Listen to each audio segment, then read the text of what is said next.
I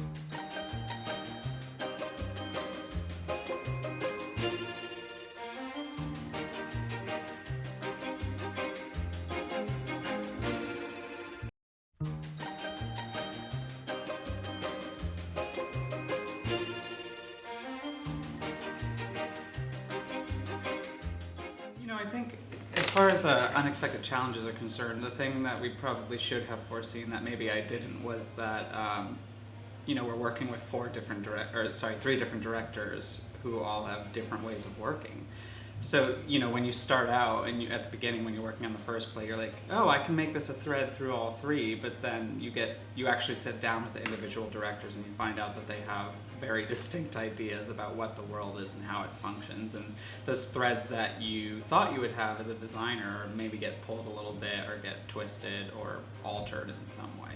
My situation, because I designed the clothes, and so for me, it was all front-loaded because so many of the clothes, since it all takes place on the same weekend in the same house, the first play really defined most of the clothes for the trilogy and really defined the characters.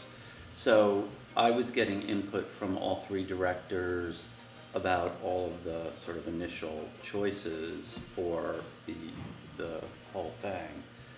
You had to do all of the work at the beginning, and I remember thinking like, well, if doing the three sets is difficult, at least I'm not Chip.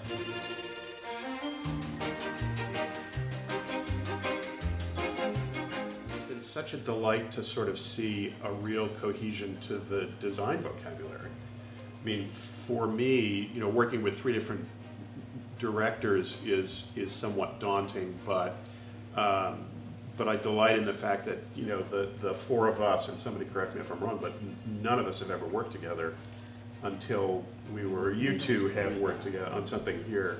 Yes. But we were all pretty much thrown together for the first time, ostensibly, at Northern Stage, and I feel like there was such a bond there, and out of that has come a very comfortable design vocabulary. So I look at what's on stage right now for table manners, and already in the design work that Dave and obviously Chip have done for Round and Round the Garden, and it feels really good. It feels like it feels like the same project to me. It feels like we're very consistent in the values we've established to communicate the visual and audible elements of the shows.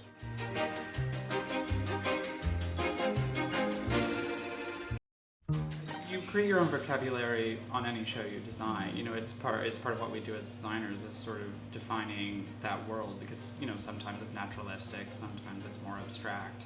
But this one we just had to carry it, through 6 months of work. And I know what was particularly helpful for me was when we were in tech for living together at Northern Stage was about the time that I was designing this. So I was able to actively respond to what was happening on stage and look at Chip's clothes and things like that and say like, oh, well, actually this will look good in this show because this is what I'm seeing here. Knowing even looking at what Stuart was doing and being able to respond to that, but also being able to go around the room and say like, Stuart, what do you think if the window's here? And Chip, what do you think of this color on the panels? Like, while we're creating the other show, I thought was, hugely helpful. And even, even with Jane, there's a few places where we had to hide speakers and things like that. And being able to have that conversation and build those relationships at that point was really, I think, helpful for the rest of the process too, because we got here, and even though everything's new for Evan, who's directing, it's sort of old hat for us, and we know how collaborative we can all be, and that it's all part of a larger discussion.